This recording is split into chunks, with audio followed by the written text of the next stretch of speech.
Quelles sont les causes de la thrombophlébite superficielle?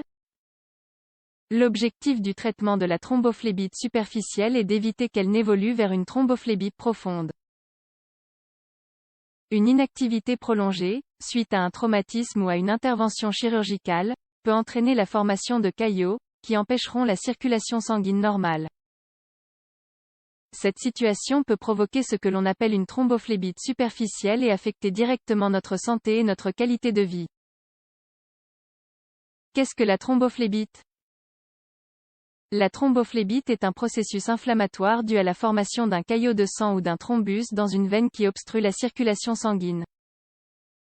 Elle se produit le plus souvent dans les jambes ou les membres inférieurs. Selon la veine affectée, les thrombophllébites peuvent être de deux types. Profonde superficielle. La thrombophlébite profonde se produit dans le système veineux profond, qui alimente les muscles et les tissus.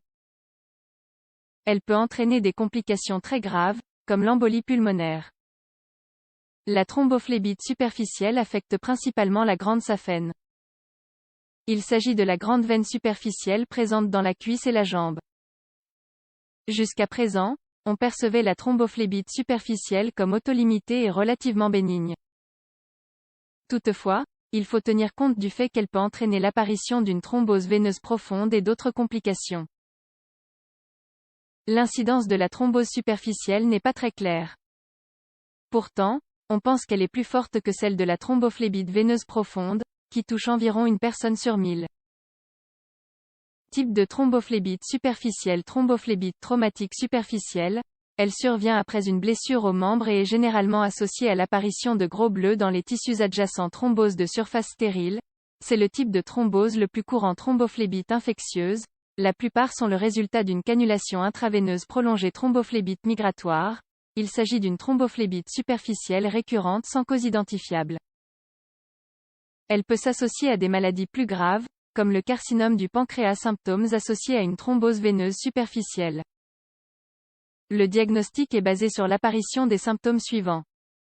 Douleur locale, érythème, prurite, sensibilité, rougeur de la peau, durcissement des tissus adjacents. Quelles sont les causes des thrombophllébites superficielles? La thrombophlébite superficielle partage de nombreux facteurs étiologiques avec d'autres troubles thrombotiques. De tous les facteurs de risque associés au développement d'une thrombophlébite superficielle, le plus important et le plus cliniquement identifiable est la maladie des varices. Autre cause fréquente associée à l'apparition de thrombophlébite. Immobilité ou inactivité prolongée, état d'hypercoagulabilité, épisode précédent de thrombophlébite superficielle, long voyage, chirurgie, grossesse, hormonothérapie, œstrogénodépendante, surpoids ou obésité. Quel est le traitement contre la thrombophlébite superficielle? Le traitement actuel vise à soulager la douleur, l'inflammation et surtout à prévenir la progression vers une thrombophlébite veineuse profonde. On estime que le risque de progression vers une thromboembolie veineuse est d'environ 5%. En outre, les patients qui présentent des thrombus au-dessus du genou, c'est-à-dire près de la jonction saphéno-fémorale, ou des caillots de plus de 5 cm, sont considérés comme des patients à risque de complications thromboemboliques. Le traitement repose sur l'utilisation d'anti-inflammatoires non stéroïdiens, AINS, pour le soulagement de la douleur locale, comme l'ibuprofène ou le naproxène. Dans les cas plus graves ou lorsque des facteurs de risque existent, les anticoagulants de faible poids moléculaire, comme certaines héparines, semblent également indiqués. Cette molécule est largement prescrite après une chirurgie comme prévention contre la formation de caillots. Comment puis-je prévenir une thrombophlébite superficielle? N'oubliez pas que le risque de souffrir d'une thrombophlébite augmente lorsqu'une situation d'inactivité se maintient dans le temps.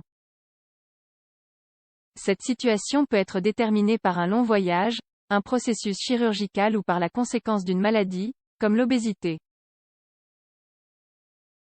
Afin de prévenir la formation d'un caillot de sang, nous pouvons se promener, bouger les jambes régulièrement, porter des vêtements amples, boire beaucoup de liquide.